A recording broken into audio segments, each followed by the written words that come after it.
Hola amigos, bienvenidos a Sin Filtros. En esta emisión vamos a conversar con el analista Dardo López Dol. Ustedes lo han escuchado anteriormente en Sin Filtros y vamos a conversar con él todos los aspectos relacionados con la grave crisis política que está viviendo Perú en estos momentos. Como se ha informado a través de varios medios de comunicación, el Congreso destituyó al presidente Martín Vizcarra, y a raíz de ello se ha venido generando una serie de problemas, designaciones que han generado también en crisis en las calles. Es un problema bastante complejo y por eso hemos invitado a Dardo para que nos lo explique con detalles qué es lo que está ocurriendo en Perú en estos momentos. Y antes de darle la bienvenida a nuestro invitado, les pido por favor que se activen en nuestro superchat. Recuerden que para nosotros es muy importante todos sus comentarios y opiniones, y si les gusta nuestro trabajo, regálennos un like. Bienvenido, Dardo, un placer tenerte con nosotros en Sin Filtros. Muchas gracias, Maybor. El gusto es mío y un honor estar con usted. Sí, Dardo, para que la audiencia entienda, porque realmente es muy confuso lo que está ocurriendo, mucha gente en los medios ha venido generando narrativas que no sabemos si se adaptan o no a la realidad de lo que está pasando en tu país, pero primeramente, cuando se destituye al presidente o al expresidente actualmente, Martín Vizcarra, se hace en base a lo estipulado en la ley. Pero quisiera que le explicara de la manera más simple para que la gente entienda qué ocurre y qué es lo que se puede esperar de esta Bueno, crisis. primero, recalcar que así como ustedes en los Estados Unidos tienen problemas con la manipulación deliberada de la información por ciertos medios de prensa, ocurre lo mismo en el Perú con los medios de prensa locales y con los corresponsales de prensa extranjera. Los medios de prensa locales dependen para su subsistencia del dinero que les paga o les pagaba Vizcarra para supuestamente publicidad. Sumado a todo eso, es 3 o 4 veces el presupuesto del Congreso en todo un año, para que vean cuánto está pagando. Y en el caso de la prensa extranjera, prácticamente la totalidad de los corresponsales de prensa extranjera en el Perú son militantes y activistas de izquierda. Por lo tanto, ya sabemos cómo actúan, exageran, ocultan, inventan información para crear una imagen distorsionada de lo que está sucediendo. Dicho esto, regreso al tema que mencionabas. En efecto, Martín Vizcarra es vacado en un proceso perfectamente constitucional. Se le acusa en función a la causal constitucional de incapacidad moral permanente, que, ojo, no es un juicio legal, es un juicio político y no requiere probanza. Basta que se perciba que el presidente de la República no tiene las capacidades morales que se requiere para ejercer la presidencia y ser sospechoso en varios casos de corrupción, de haber recibido coimas, dinero de varias empresas, es una situación ciertamente de incapacidad moral. Tan es así que a pocos días de ser vacado ya el fiscal ha pedido y ha conseguido impedimento de salida del país. Y estoy hablando de los fiscales Lavajato, que no son fiscales amigos de las personas a que se pudiese estar culpando de esto, al contrario, son fiscales que han perseguido gente de todas las bancadas. Por lo tanto, el proceso es totalmente constitucional y lógico. Ahora, ¿por qué ha pasado eso? Yo no creo en coincidencias en política. La forma como se han organizado, la forma como vienen actuando, como han venido convocando a la gente, es muy parecida a aquella que se utilizó en Chile para los desmanes del año pasado, que han terminado llevando al proceso que han llevado, y lo que han sufrido ustedes en Estados Unidos con Antifa. Es más, en las convocatorias aparecen, ya sin cubrirse, activistas chilenos de izquierda, indicando qué es lo que se debía hacer y cómo se debía hacer. Se envía un mapa de iglesias a las cuales habría que atacar, se envían las direcciones del presidente y posteriormente nombrado primer ministro. ¿Y qué hacen? Capitalizan un malestar de una población que lleva 6 a 7 meses encerrados, sin viso de solución, en un país cuyo gobierno ha tenido la peor gestión de todo el mundo. Las cifras lo dicen, tenemos el mayor número de infectados y el mayor número de muertos por millón. Peor no hay ninguno. Y tenemos una población que ha perdido, muchos han perdido el trabajo o han visto sus empresas quebrar.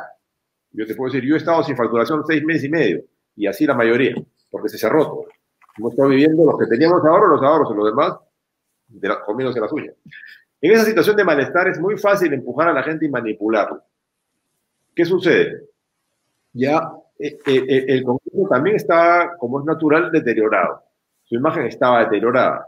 El Congreso vaca a Vizcarra y al aplicar el proceso normal de vacancia, se maneja la información para una población no informada ni preocupada realmente, que es un fenómeno contemporáneo, en que la gente no se preocupa de hacer un análisis político profundo, sino simplemente coge una frase de las redes sociales, la hace suya y la repite. Entonces se colgaron sobre la frase, Merino no me representa, este Congreso no me representa.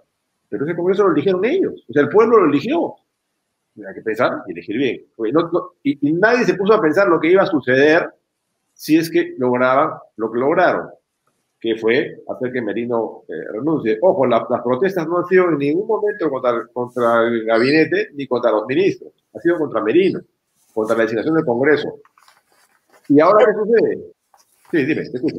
Sí, pero ¿por qué suceden esas protestas? Hubo un grupo que ha señalado que esto era el resultado cuando se nombra a Manuel Merino como presidente, era un resultado de un ataque de la mayoría fujimorista en el Congreso. Luego se habla de que él no está en capacidad para ello. Aquí han llegado diversas versiones y es ahí donde muchos están confundidos. Claro, a eso me refiero, que es adrede la manipulación que hacen los activistas que están contratados como corresponsable de prensa extranjera. No hay mayoría fujimorista, no hay, es una minoría del Congreso. ¿Por qué? Porque en el golpe de Estado del 30 de noviembre del año pasado, que fue santificado por el Tribunal Constitucional de izquierda, con 4 años de vacancia, de mandato caduco, que no han dejado ser renovados y ahora mismo han impedido ser renovados, ellos han sido reemplazados. Después de ese golpe, en la siguiente elección, sale este Congreso, en el cual los fujimoristas son una minoría, no tiene una mayoría importante. Tal vez así que no están en la mesa directiva, si no serían parte de la mesa directiva y uno de ellos sería el presidente. El presidente viene de Acción Popular, un partido de centro, depende del momento de la historia, lo puedes poner como centro derecha o centro izquierda, y él es del ala izquierda del partido Acción Popular. Disculpa, Dardo, y si este señor es del ala izquierda del partido de Acción Popular, ¿por qué estos grupos que están en la calle y que corresponden a una línea más bien tipo Antifa, etcétera, estaban en su contra? Porque lo que buscan es el caos para generar una situación pre-revolucionaria que nunca han conseguido generar en el Perú. Acuérdense de lo que sucedió en Venezuela, en Bolivia, en Chile. Llevan a una situación de caos en la cual ellos puedan cosechar, provocando. El siguiente paso va a ser que van a pedir una nueva constitución. Es el manual de cómo ir destruyendo la democracia de un país. Y para eso hay coincidencias. Yo no creo en coincidencias de política. Por ejemplo, Martín Vizcarra y su equipo, que navega con bandera de tonto, siempre fue muy eficaz para demoler a sus adversarios políticos. Consiguió que la fuerza mayoritaria en el Congreso, Fuerza Popular de Keiko Fujimori, fuese demolida y su lideresa encarcelada sin haber sido denunciado. Imagínate que a ti llega la policía y te mete preso y no hay denuncia. Simplemente hay una investigación. Consiguió que el partido con mayor tradición histórica en el país, Capra, termine con su líder, dicen que suicidado. Nunca lo sabremos si fue él o quién jaló el gatillo. Y devolvió así a todo lo de la oposición. Eso no implica torpeza, eso implica una capacidad política de una organización, una sala situacional, que está en La Habana, no sé, que ha desarrollado eso. Luego vemos una serie de medidas que parecen torpes. ¿Para qué? Para no combatir eficientemente la pandemia. Cuando ya todo el mundo sabía que las pruebas moleculares eran las que funcionaban, ellos insistieron en comprar pruebas rápidas. Cuando todo el planeta sabía que esto atacaba al sistema respiratorio, dificultaron la adquisición de plantas de oxígeno. No solo no adquirieron, sino dificultaron la importación. Cuando todo el planeta estaba enterado que había que tener mascarillas, dificultaron la importación de mascarillas. O sea, hicieron todo lo necesario para que la pandemia deteriore el sistema económico peruano. Y eso que ha conseguido. Ese mismo gobierno, al final, cuando va a votarse una vacancia que no iba a prosperar, como tenemos elecciones el 11 de abril, el Congreso no quería regarse, ningún partido quería lanzarse a hacerse cargo de un gobierno por 5 meses para que después el costo político de haber sido gobierno le reste fuerza en la elección. No iba a prosperar. Sin embargo, ocurren 3 hechos que gatillan esta crisis.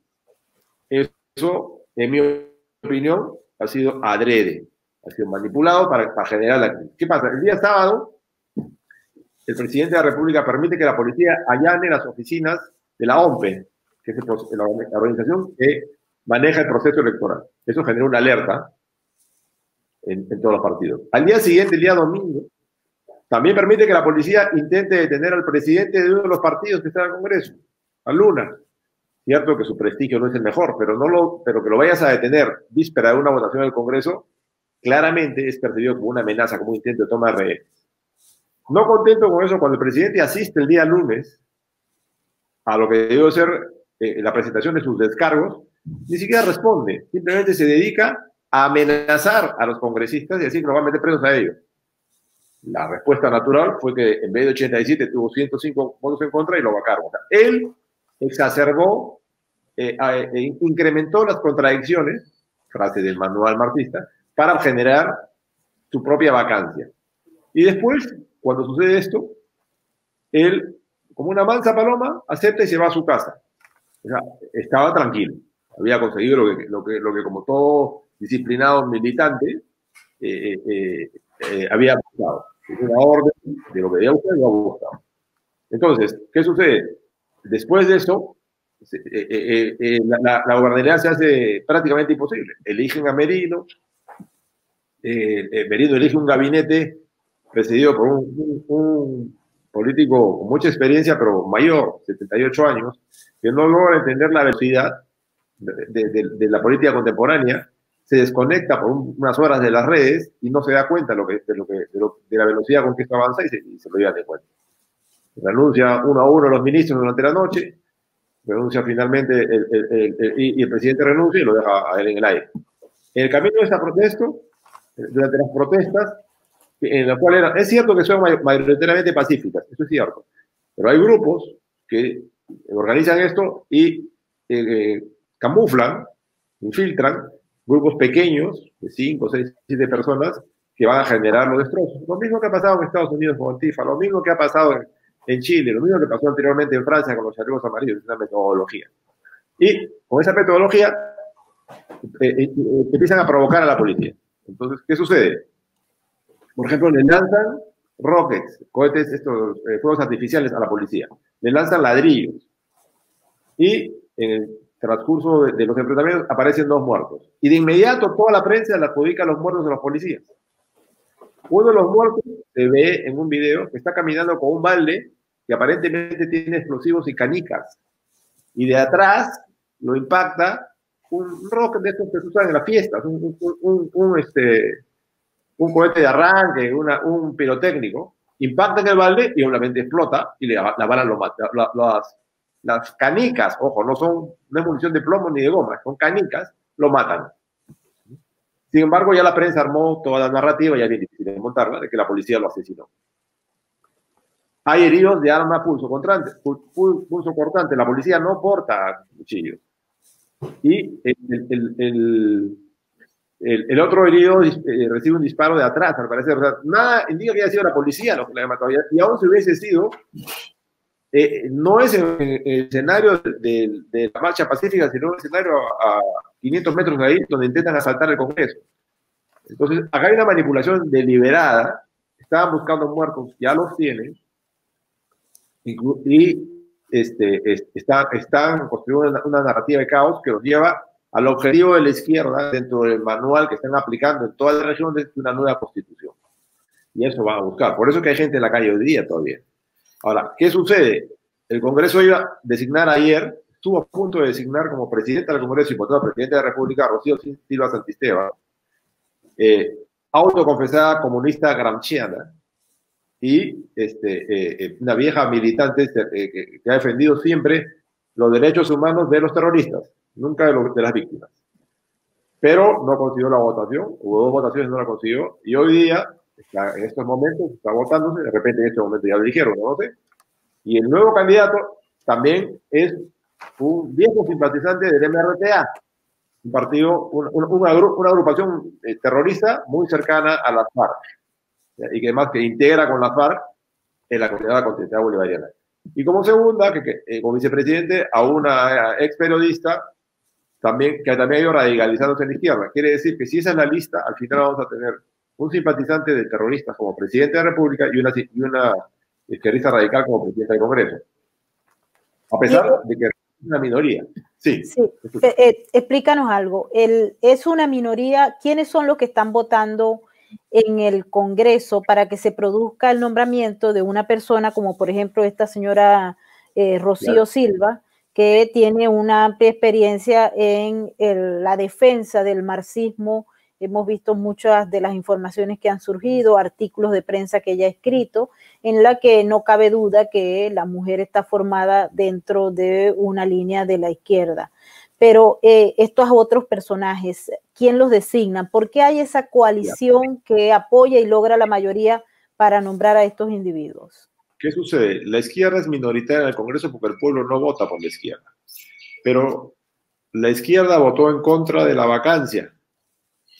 Y todos los partidos que no son de izquierda votaron a favor de la vacancia. Entonces han conseguido construir una narrativa, que tú sabes que en los conflictos asimétricos la narrativa es la que te otorga la legitimidad, así sea alejada de la verdad, por la cual la muchedumbre exige que ninguno de los congresistas que votaron a favor de la vacancia integre la mesa, lo que reduce la elección a solo distintos de izquierda. De entre ellos, el que tiene más opciones es el Partido Morado, un partido que funciona bajo las órdenes y la inspiración de George Soros, y que además ha sido el partido oficialista en la sombra de Vizcarra. Es decir, Vizcarra designado a su representante.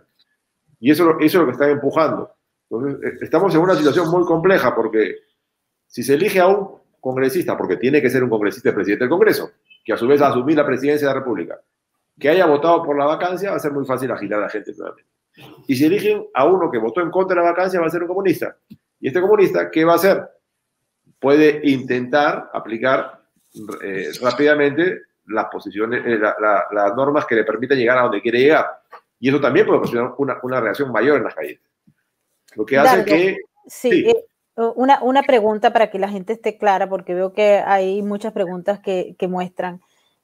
George Soros está vinculado a una de esas facciones políticas que tienen en estos momentos la posibilidad de actuar en el nombramiento de ese nuevo presidente, que estaría en funciones hasta abril o mayo del año que viene. Estaría en funciones hasta el 28 de julio. Porque se hacen las elecciones en abril y en el Perú, así como es Estados Unidos el 4 de julio, en el Perú es el 28 de julio, el día de la independencia. Ese día es el que se toma posesión el nuevo gobierno. ¿Y el papel de Soros entonces en esos grupos, facciones? Soros primero financia directamente a través de Parenthood, su ONG, a una NGO peruana que se llama IDL, Instituto de Defensa Legal, al cual están ligados todos los ex cancilleres que han pedido a la OEA este dichoso comunicado, todos mantenidos por él. Son los mismos que han denunciado penalmente a los ministros ahora y son los mismos que están detrás de la capacitación del Partido Morado. El Partido Morado es una construcción sin ideología aparente, pero que ha acogido a gente de izquierda y está empujando una candidatura con relaciones directas con las organizaciones de Soros, que es además bastante relacionado a Vizcarra y a algunos de sus ministros, como se puede ver revisando sus comunicaciones anteriores. Pero además comento que cuando hace unas semanas no se aprueba unas normas empujadas por Soros, se presenta en Lima uno de sus asesores principales, no recuerdo el apellido existente, pero está en la prensa. Y qué curioso que 2 semanas después de que él está en Lima, se gatilla toda esta crisis. Ahora, Bien, como les decía, los nexos son directos. Ahí hay una participación a la que hay que prestar muchísima atención.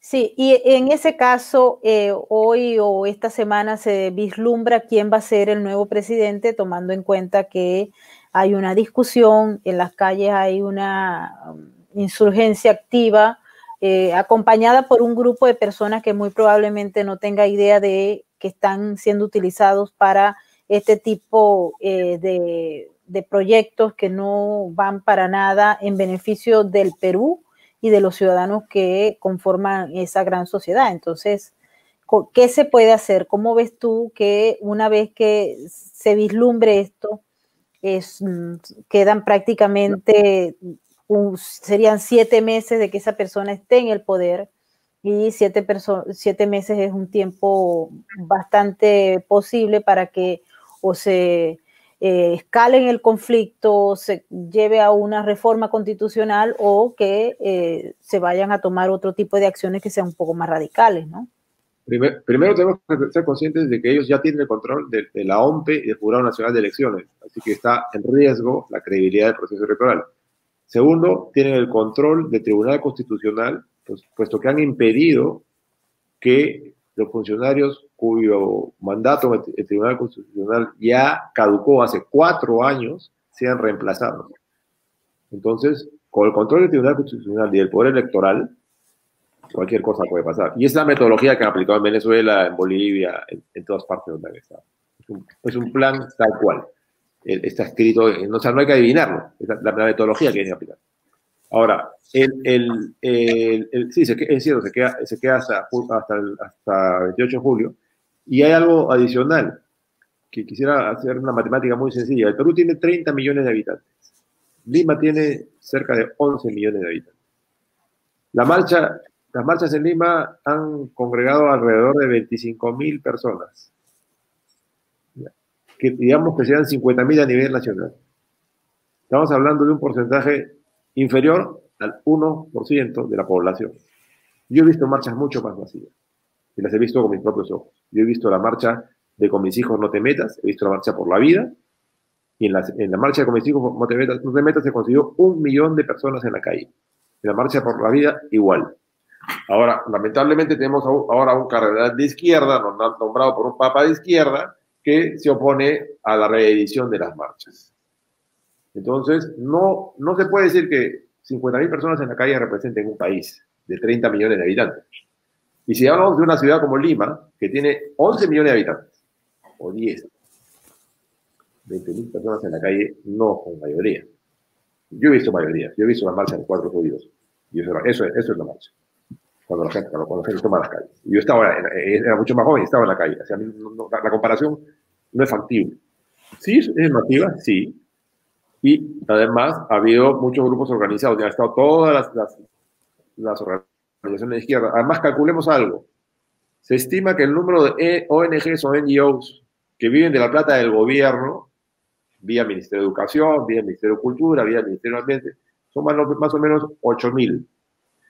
Es decir, ellos viven de la plata que el gobierno les da. Si en cada una de estas ONGs calculemos que hayan 3 personas, no más. 8 por 3, 24.000. Están saliendo de Fernández Frijoles. Y en ese caso, Dardo, tomando en cuenta que los medios de comunicación están actuando como lo que está ocurriendo en otros países, incluyendo obviamente aquí en los Estados Unidos, donde pareciera que es la norma, en contra de los otros o silenciando a los bandos que no coinciden con los intereses de esos medios de comunicación. Allá, ¿cuál es la estructura real de estos medios? ¿Reciben fondos del gobierno a través de publicidad? o simple y llanamente vienen financiados directamente desde el extranjero o por el sector privado? A ver, el IDL recibe fondos directos de Soros a través de pares, directamente. Ahí no hay más que revisar la contabilidad y ahí está. Y con eso financia sus publicaciones y todo lo que hace. Segundo, de la prensa nacional, el Grupo del Comercio, que incluye El Comercio, y varios diarios más, Perú 21, El Trome y otros diarios más pequeños. Y el Grupo La República y el Canal 4, que los tres, el Comercio, La República y Canal 4, son los dueños de Canal N, dirigido por la colombiana Clara Elvira Ospina,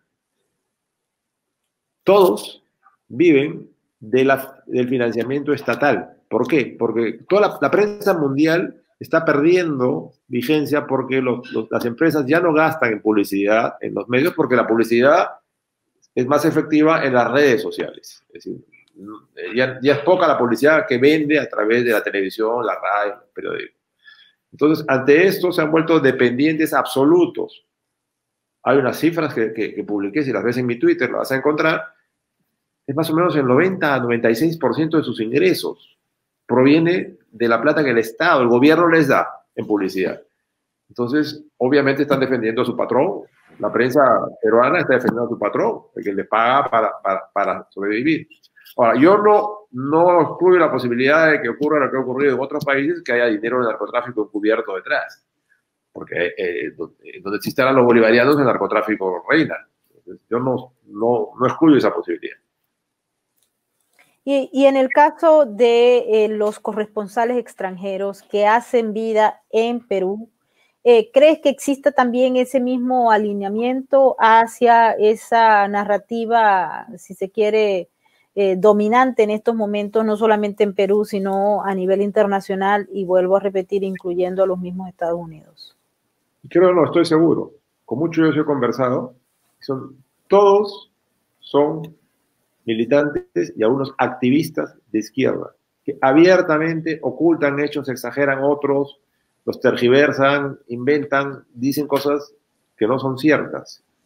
Ya con algunos de ellos he tenido discusiones con pruebas, pero lamentablemente en este mundo de posverdad, la realidad y las pruebas son secundarias ante las percepciones.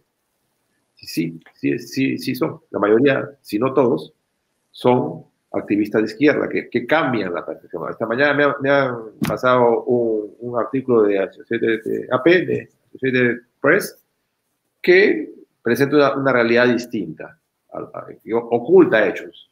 Dice, el presidente Vizcarra ha sido vacado sin que se le pruebe nada. No se le tiene que probar nada. No es su proceso judicial, es un proceso penal. Nuestra constitución es esa, y esa que se aplica. No se aplica la constitución de Gran Bretaña ni los Estados Unidos, sino la peruana.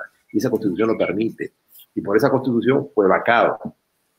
Esa misma gente que apoyó el cierre del Congreso anterior, ahora no se opone a la destitución. Apoyó la vacancia de Kuczynski, pero que terminó en su renuncia, pero no apoya la renuncia de este que tiene corrupción más seria. O sea, manipulan de una manera asquerosa, la verdad. Sí, es justamente una de esas versiones las que más ha tomado rigor acá en los Estados Unidos, particularmente en estos momentos yo me encuentro en Washington, y es la que más se repite, y es que no había suficientes pruebas para culpar a el señor Martín Vizcarra de estar involucrado en hechos de corrupción, y que todo fue una estrategia porque el grupo de Fujimori, de Keiko Fujimori y compañía, quisieron o se vieron como una especie de oportunidad para la venganza, no solamente obstruir, porque así ha señalado la prensa internacional, obstruir todas las reformas que estaba haciendo el señor Vizcarra en función de cambiar todo el proceso y supuestamente de limpiar la clase política. Eso es lo versionado hacia acá de lo que se... Es como decir que una hormiga está estrangulando un elefante. La fuerza política actual de Fujimori en el Congreso es muy pequeña, no tiene esa fuerza, fue destruida por Martín Vizcarra, no tiene esa fuerza. y las pruebas no es cierto que no sean sólidas. Si hay una serie de WhatsApp que la Fiscalía ha verificado que no han sido alterados, en la cual él está coordinando con personas del Club de la Construcción para que le paguen su comisión, y hay declaraciones de miembros del Club de la Construcción que le han pagado la construcción, esas no son pruebas frágiles. Por lo menos se cayó Nixon en el Watergate y no hubo que probarle un proceso judicial. O sea, no es un juicio, es un juicio político, y con esos indicios basta para que no sea digno de ser presidente. Recordemos, Nixon en los Estados Unidos tuvo que dejar la presidencia porque había indicios, no le probaron nada, de que había estado grabando unas conversaciones del partido contrario en Watergate, en el edificio Watergate. Entonces, no hagamos el paralelo de esto con un juicio. No se le ha condenado, no se le ha enviado a la cárcel, porque ha dicho, señor, usted no es digno de ser presidente, y eso en estricta y correcta aplicación de nuestra Constitución. Lo que pasa es que están manipulando a la opinión extranjera en función al lógico desconocimiento de la Constitución de un país en el cual no vive. No es un tema igual, sí. Sí, y en el caso del rol de las Fuerzas Armadas en todo este proceso de crisis política, donde hay un Congreso que fue renovado por lo que establece, según cuentas, en la Constitución y las leyes de Perú, y se ha dado esta vacancia del presidente prácticamente en 2 oportunidades en menos de una semana, y ahora toda la crisis que se ha generado para nombrar al sucesor. ¿Qué juega la Fuerza Armada? ¿Qué papel hace para tratar? Porque escuchamos unas declaraciones cuando estaba Vizcarra, otras declaraciones cuando estaba el señor Manuel Merino, pero no queda claro en qué posición están ellos en estos momentos. La Fuerza Armada peruana no ha tomado ninguna posición política y no la va a tomar, porque están escaldados, como todas las Fuerzas Armadas de Latinoamérica, que dieron golpes de derecha o de izquierda en el pasado, y todos los que dieron golpes por el lado de derecha han sido procesados y condenados. Los de izquierda se murieron de viejos o nadie los tocó. Pero en todo caso, la Fuerza Armada no va a tomar posición, no ha tomado ninguna posición, no va a hacer nada.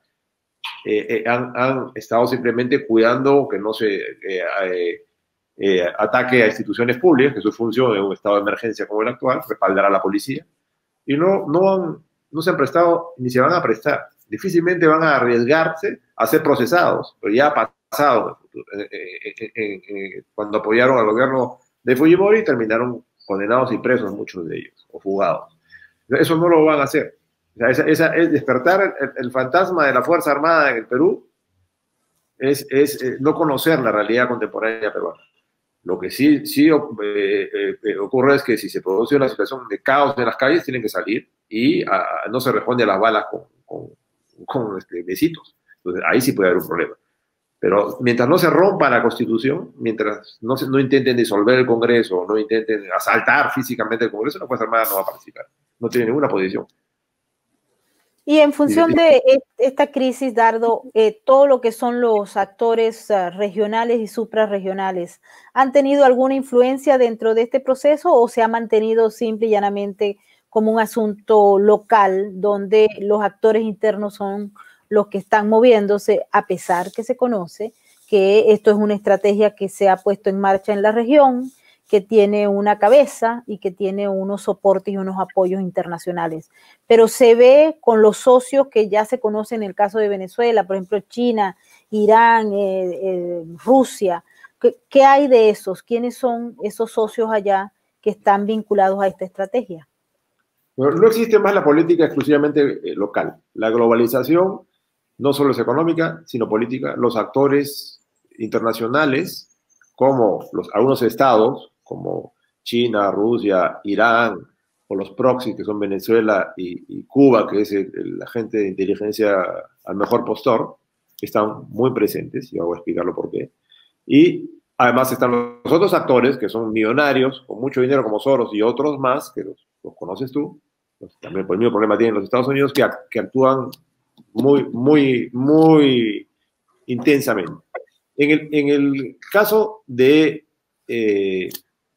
Perú, la metodología utilizada para los explosivos, los ED, como les dicen en Estados Unidos, los explosivos caseros, se asemeja mucho a la utilizada por Hezbollah. Segundo, sus aliados en el Perú, provenientes de una organización que se llama Inkari Islam, siempre están presentes en todos los actos violentos que han habido desde hace 10 años. Respecto a China, ellos nunca dan la cara. China juega de un modo encubierto, distinto, va adquiriendo, de hecho ya ha adquirido buena parte de las minas peruanas y una parte importante de la producción de energía peruana y está metida en la construcción de un puerto. Ojo que no hay una base física que controle el Pacífico Sur. A diferencia del Pacífico Norte, donde sí hay posiciones, por ejemplo en el caso de los Estados Unidos, en el Pacífico Sur no. Y una presencia china controlando los puertos del Perú significaría un hub en el Pacífico Sur, que además permitiría la llegada de la flota militar para cubrir a su flota pesquera. O sea, ahí hay que mirarlo con mucho cuidado. En el caso ruso, ellos están muy ligados a la venta de armas. Desde los años 60, cuando el gobierno socialista de Juan Velasco Alvarado, que trajo al Perú y tuvo alojado durante varios meses a Raúl Castro, el actual dictador cubano, se inició un proceso de compra de armas masivo, y como sabes, toda compra masiva de armas significa una alianza estratégica. Muchos oficiales y suboficiales del ejército y de la Fuerza Aérea se fueron a capacitar a Rusia, algunos estudiaron en la Universidad Patricio Lumumba, no pocos se casaron con rusas y regresaron. Estos han avanzado en la carrera y están en posiciones importantes. Por ejemplo, el jefe de la Dirección Nacional de Inteligencia, compañero de clase en el colegio de Martín Vizcarra, fue calificado en Rusia en inteligencia. Él no hizo carrera de inteligencia, hizo carrera telemática, pero de repente se hace cargo de la Dirección Nacional de Inteligencia. ¿Y a dónde viaja cuando asume? A Rusia. No es un tema ideológico, es un tema de poder. Si cometemos el error de pensar que es necesariamente socialismo, de repente Rusia ya no es soviética, pero es un tema de poder y están fuertemente imbricados. Ahora, sobre los otros actores, los multilaterales y las personas ligadas a cada uno de estos países han estado actuando muy, muy intensamente y siguen actuando muy intensamente en las redes sociales. Hay personas que tienen un perfil muy bajo y de repente se activan antes de la crisis, están muy activos, y imagino que después desaparecerán nuevamente bajo la línea del radar. Y son personas con nexos directos con estos actores globales. Sí, uno de los actores que nos ha llamado mucho la atención en todo este proceso es la OEA. Tú lo mencionaste anteriormente, pero aquí muchos nos están preguntando justamente por qué la OEA actúa en los términos que lo está haciendo en estos momentos con su secretario general Luis Almagro. Acá sucede algo que hay que mirar. Cuando el comunista, que fue presidente del Consejo de Ministros, Ceballos, del gobierno de Vizcarra, tiene que renunciar por una crisis muy grande, ¿a dónde va? Vizcarra lo manda embajador a la OEA. Y él prepara esto y prepara esta comunicación de la OEA que es adversa a la vacancia de Vizcarra.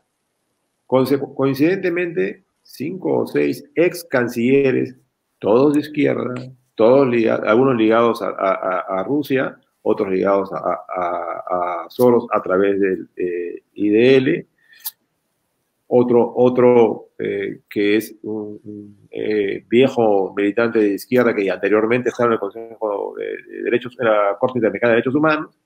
Todos ellos juntos le reclaman a la OEA y consiguen esta carta, y el mismo día de la carta Ceballos renuncia a su posición, pero ya consiguió lo que quería. Coincidentemente, cuando la embajadora de Colombia no estaba en el Perú, estaba encargado de la embajada, ¿quién? El esposo de Clara Elvira Ospina, de Canal E. Y él es el que induce que el propio presidente Duque, que me llama mucho la atención, emita una comunicación basada en información falsa que contribuye a agravar la crisis. No es nuevo que en las multilaterales como la OEA o la ONU o los grupos pro-rusos, pro-chinos, pro-iraníes se hayan apoderado de las posiciones críticas y a partir de ahí ataquen a la democracia seguramente. En este panorama, Dardo, ¿cómo puede salvarse los amigos reales de la democracia frente a esta estampida de grupos que no solamente están vinculados a Soros, sino también esa izquierda tradicional, muchos de ellos financiados con el crimen organizado transnacional, y pareciera que son tan fuertes porque tienen los medios de comunicación, manipulan narrativa, influyen en la toma de decisiones a nivel internacional, están presentes y tienen un gran poder en los grandes organismos multilaterales, la ONU, la OEA, etcétera?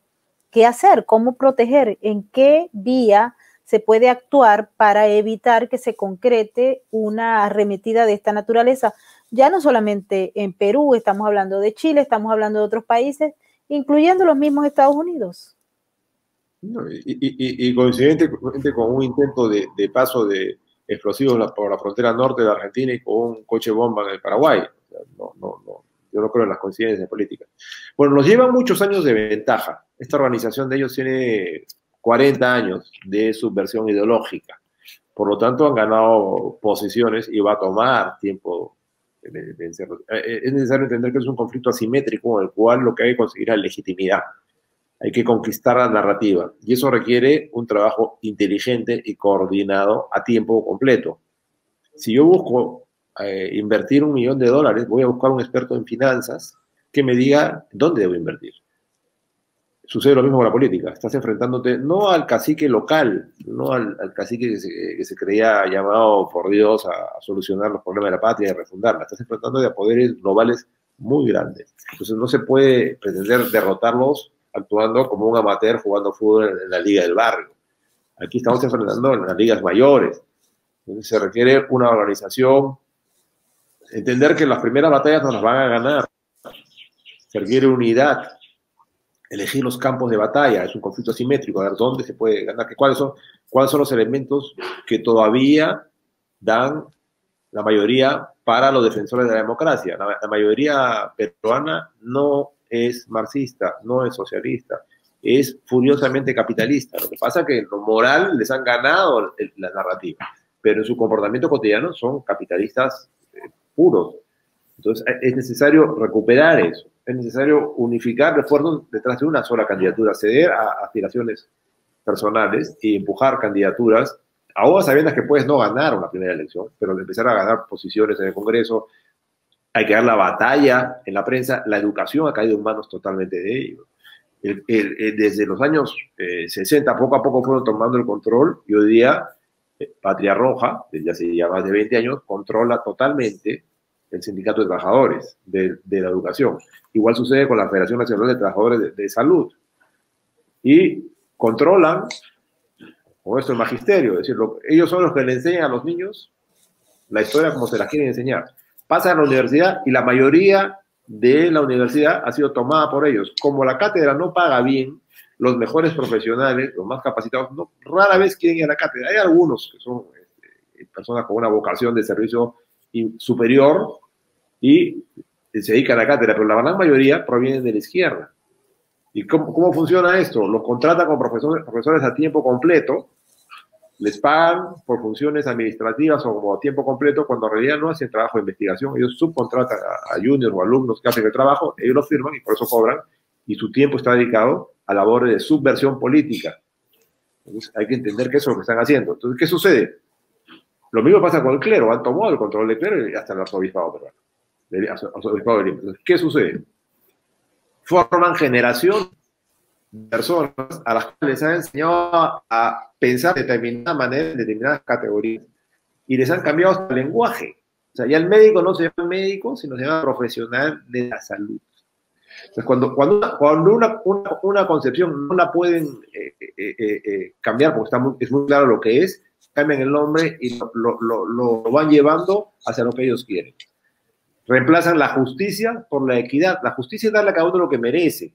La equidad es darle a todos por igual. Es decir, tú trabajas y yo duermo, pero tu sueldo nos repartimos los dos. Eso es equidad, eso no es justicia. Entonces, la batalla está en el lenguaje, la batalla está en la narrativa, la batalla está por reconquistar la educación y reconquistar los medios. ¿Por qué pasa? Estos profesionales, ¿a dónde van? El Estado paga muy mal, por lo tanto el Estado está llenado por ellos. En la empresa privada también han sido formados así, por lo tanto son vulnerables a esta prédica. Y ni qué decir de la prensa, que es mayoritariamente controlada por ellos, porque han sido formados así, desde el colegio, desde la iglesia, desde la universidad. Entonces es una batalla compleja que no se debe dejar de lado, que va a tomar tiempo, pero hay que empezar a darla. Si no, la democracia y la libertad están perdidas para el imperio.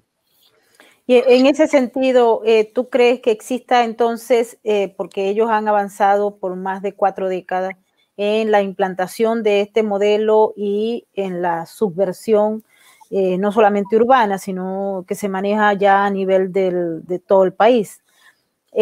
¿Con qué fuerzas se cuentan para poder deconstruir todo ese proceso que ya ellos construyeron, tomando la palabra al revés? Es decir, ellos se dedicaron a deconstruir lo construido y ahora prácticamente ya tienen una base en la que no solamente cambian el lenguaje, el significado de las cosas, sino también la estructura, la educación y la manipulación de la sociedad, particularmente a través de los grandes medios de comunicación y de la academia. Entonces, ¿qué espacio nos queda, Dardo?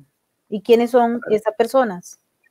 A ver, primero, en el caso peruano, que es el que mejor conozco, porque soy peruano y vivo en el Perú, a pesar que estudio toda la región, hay una ventaja que queda todavía, que es la población es mayoritariamente moderada y mayoritariamente capitalista. Es más, su comportamiento diario, su comportamiento cotidiano es capitalista. Su comportamiento moral, ahí cuando tú dices esto, ¿cómo tratas de organizar o de comunicarte con esa población si paralelamente pues todos los mecanismos están tomados por ellos, incluyendo los medios y las mismas redes sociales? Porque hoy día hay una ventaja, que es que ya no necesitas tener los millones ni ser dueño de los medios. Las redes sociales que acabas de mencionar solo necesitan que tengas tú un celular y capacidad y organización. Por lo tanto, es posible dar la batalla por la narrativa en las redes sociales. En lenguaje sencillo, resaltando y haciendo ver los temas que a ellos les llama la atención. No estamos hablando de una población de médicos, ingenieros ni PhD. Una población como la población de todas las ciudades, de todos los países del mundo, mayoritariamente con educación simplemente escolar, completa o incompleta, y unos pocos con educación universitaria. Por lo tanto, la forma de comunicarse de ellos no es de un debate académico. El problema es que tanto liberales como conservadores, o libertarios, como se les llama en los Estados Unidos, y conservadores, se han enfrascado en un debate académico del mundo perfecto, pensando que el ceteris paribus, como lo llaman los economistas, existe, y no es así. Hay que entender cuál es la realidad y cuáles son los límites de la realidad y en qué tienes que conceder y en qué tienes que concentrarte. Y es en ese campo que todavía hay una ventaja. Porque si bien sí han tomado control del aparato judicial, del aparato de la comunicación, de las universidades, se puede ir revirtiendo. Pero tienes que empezar, pero en mediano y largo plazo tienes que entrar a la educación, tienes que entrar a la educación universitaria, que te va a llevar a que los futuros jueces no sean de ellos, sino nuestros. O sea, me refiero a gente que crea en la libertad y en la democracia y en el libre mercado. Pero hay un trabajo más rápido que es resaltar los puntos negativos de esta propuesta que se confrontan directamente con los valores de nuestra sociedad y plantear una alternativa contemporánea, el lenguaje contemporáneo, porque ya no, la juventud lamentablemente hoy día no lee como se leía antes, se comunica mucho más rápido por bullets, entonces hay que llegar a ellos por bullets. No le puedes dar un manifiesto de 300 páginas porque no lo van a leer, no le verá uno de 1.000.000. El resto se comunica de esa manera. Si está bien o está mal, eso lo jugará la historia, pero es lo que nos toca hoy. Son las generaciones a las cuales hay que llegar. Y hay que usar la metodología y copiar dentro de los límites morales, copiar la metodología que es exitosa para el adversario y aprender qué cosa es lo que sirve y qué es lo que no sirve. El problema es que estamos muchas veces en un debate similar a de aquellas, o una posición similar a aquellas personas que aplauden la heroicidad de la caballería polaca cargando con lanzas sobre una unidad blindada nazi. Eso es estupidez. Eso no es caballero, es estúpido. O sea, por Dios, si tienes una unidad blindada al frente, no cargas a caballo. Claro, pasas a la historia como un héroe, pero está muerto y a tu país le pasaron por encima. Entonces tenemos que entender que las formas de enfrentarnos varían. Nadie ve hoy día películas en Betamax o VHS, ni siquiera en DVD. Entonces, ¿qué haces con tu Betamax buscando dónde meterlo? Eso no vas a encontrar dónde. Hay que entender, con tu VHS o tu DVD, hay que entender que la política cambia, que es más rápida, y hay que ponerse al ritmo de la política, al ritmo de la comunicación política.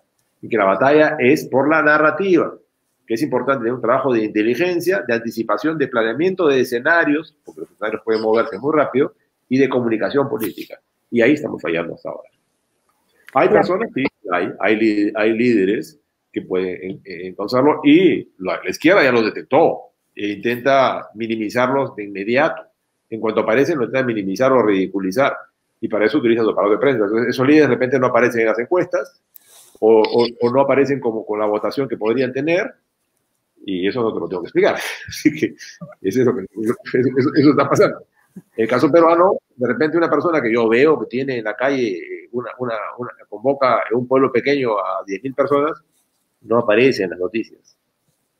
Yo he visto la marcha de Con mis hijos no te metas, y habían llenado 30 cuadras, eran 200.000 personas, o sea, 10 veces más que las que hubieron estado pasado, pero para la prensa no existió, no estaban, nunca los mencionaron. Solo la prensa se concentró en un enfrentamiento entre un grupo católico conservador con un grupo de militantes del movimiento homosexual de Dios. Un enfrentamiento que se insultaron, se inventaron las madres. Eso fue la noticia, pero las 200.000 personas no existieron. Nadie las mencionó. Entonces, que existen, sí existen, personas y fuerzas, pero hay que hacer el trabajo de difundir esta presencia para dar ánimo al resto, que si no se empieza a rendir, empieza a sentir que ya no hay nada que hacer. La pregunta que me has hecho, ¿qué hacemos? Es justamente la pregunta que se hace mucha gente. Pero, ¿qué hacemos? Les hacen creer que son minoría cuando no somos minoría, somos mayoría. Pero el trabajo de zapa diario en la prensa viene generando una desmoralización y una sensación de que mejor me voy a Miami y abandono el país.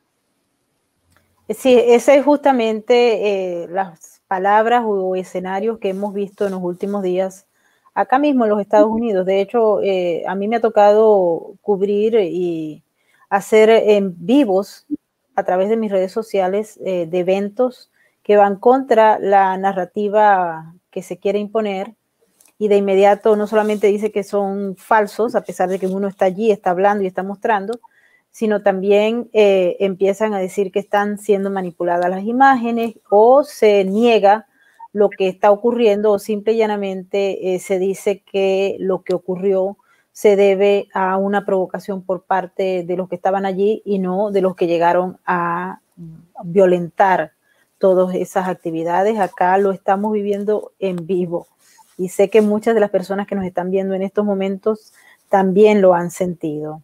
Es como prácticamente sentirse tras una maquinaria que quiere neutralizarte, silenciarte, manipularte y convertirte en un objeto de uso para sus propios propósitos. Así es, o sea, te atacan tu red, atacan tu sitio en Facebook o en Twitter o donde sea, y hacen unas denuncias masivas para que lo descuelguen. O la propia empresa de Twitter o la propia empresa de Facebook no te deja publicar lo que es contrario a sus posiciones políticas.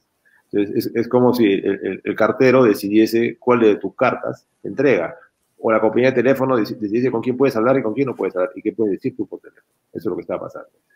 Y si eso no basta, si la gente no se amilana, pues envían matones a sus casas. Es el método que están utilizando.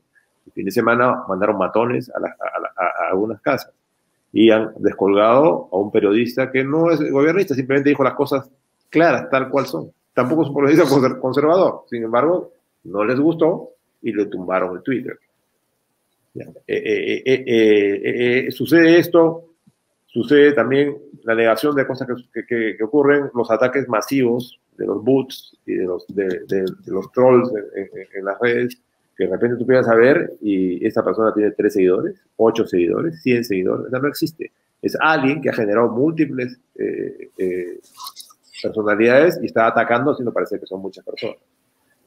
Claro, tú logras detectarlo, pero ya te causó daño, ya generó tendencia, la gente le creyó. Y esto es profesional, esto es manejado evidentemente desde una sala situacional, probablemente en La Habana, digo, porque es el centro más cercano, o si no, estarán en México o en Venezuela, no necesariamente en el Perú para no ser detectados, por la cual atacan y demuelen la credibilidad de una persona. Entonces, ¿qué sucede además? Han conseguido que muy pocas personas capacitadas y bien intencionadas quieran entrar en política. Si tú quieres candidatear o aceptas una designación, desde que apareces, hay 300 o 500 o 1000 personas que te empiezan a generar una fama de corrupto, cuando no hay nada que pueda indicarlo. Simplemente te deterioran la imagen a tal punto que ya nadie quiere entrar. Son muy pocos los que quieren arriesgarse a entrar. Quiero ir más allá. Los organismos multinacionales que han conseguido que se cree una categoría que se llama PEP, persona expuesta políticamente. Entonces, si tú quieres a tu patria y vas a candidatear o aceptar un ministerio o una dirección importante de un gobierno, ¿qué sucede? De inmediato la banca local te califica como persona expuesta políticamente y no te prestan plata. Y la banca de otros países como los Estados Unidos no te deja abrir cuentas o te cierra las cuentas. Entonces, a ver, si tú eres empresario o eres un profesional exitoso que quieres trabajar con tu país, pero te enteras que te van a cerrar las cuentas o no te van a prestar dinero, no te arriesgas. Entonces, esto lo han conseguido a través de las multinacionales, de las multilaterales, que presionan países para que estén en estas categorías, que aparecen como buenas, pero en la práctica lo que hacen es desincentivar a la mejor gente de cada país para participar en la política. Entonces, te vas dejando el terreno libre. Ellos no son empresarios, ellos no son profesionales exitosos, son militantes que reciben un dinero por hacer una función determinada y la hacen por un tiempo, disciplinadamente. No les interesa si después le prestan plata porque no le van a pedir, porque no invierten. No les interesa porque no son profesionales ni empresarios, son simplemente soldados de una organización. Entonces, eso es una cosa que hay que revisar también. Porque, ¿qué pasa si tú has sido ministro? Yo he conversado con varios y a mí me acaba de pasar. Me han negado un crédito de Reactiva Perú para una empresa mía porque yo fui no funcionario, yo funcionario hace 13 años, porque fui asesor técnico de una candidatura en 2016. No fui funcionario, no fui candidato, simplemente fui el encargado de diseñar una parte, la dedicada a defensa, inteligencia y seguridad en una candidatura y la expuse públicamente y debatí sobre el tema. Pues eso me coloca a mí como una persona expuesta políticamente y me ha generado me ha impedido acceder a los créditos estatales para mi empresa, para poder sobrepasar el COVID. Esto que me ha llevado a tener que despedir a la gente porque no les pude pagar. O sea, eso que me ha pasado a mí en pequeña empresa, le ha pasado a mucha gente y ya no quiere estar. Y pasa, lo comentas, todo te lo dice y tú no postulas. Entonces, ojo que no solo está por el lado ideológico, también está por otras herramientas que desincentivan la participación de la gente buena para que ellos puedan tener el campo libre. Pero esta es entonces la gran encerrona de estos grupos globales y que actúan, ya como lo has explicado muy bien, en función de unos objetivos, eliminando a la otra parte, así de sencillo. Porque si te neutralizan de esa manera, te están eliminando y es allí donde hay que activarse para evitar que todas las libertades que se conocen hasta ahora desaparezcan o sean reducidas al mínimo. Dardo, quiero darte las gracias por haber participado en Sin Filtros. Muchas gracias a ti por la invitación. Y bueno, estaremos al tanto de lo que está ocurriendo en Perú. Definitivamente vienen días duros, momentos álgidos, no solamente dentro del Congreso, sino también en la calle, con la gente, como muy bien lo ha explicado Dardo López Dol. Son muchos los actores que están presentes en este escenario que sigue, como lo hemos observado, estrategias que ya se han visto en otros países de América Latina y también en los Estados Unidos. Así es que tenemos que tener los ojos bien abiertos a lo que viene y activarse como ciudadanos. Recuerden que lo importante es estar activo y entender a través de los mecanismos que se pueden usar en estos momentos para recibir información que no esté viciada y que no tenga un objetivo claro para imponer una narrativa dominante. Así que todos ustedes entienden lo que estamos hablando. No se los tengo que explicar. Muchísimas gracias a todos por haber participado en nuestro super chat. Recuerden que para nosotros es muy importante todas sus opiniones y sus comentarios. Y si les gusta nuestro trabajo, regálennos un like y también pasen este video para todas las personas que ustedes creen necesitan estar informadas, no solamente sobre lo que está ocurriendo en Perú, sino en toda América Latina y en el hemisferio. Es importante la información sin filtros, las realidades sin censura para poder entender este complejo escenario que viven los países en este momento y que tiene actores tan oscuros que algunos tienen nombres y otros todavía esas identidades no han sido develadas. Así que muchísimas gracias. Y de verdad, Dardo, estamos en contacto contigo. Muchas gracias por la invitación y cuando quieras.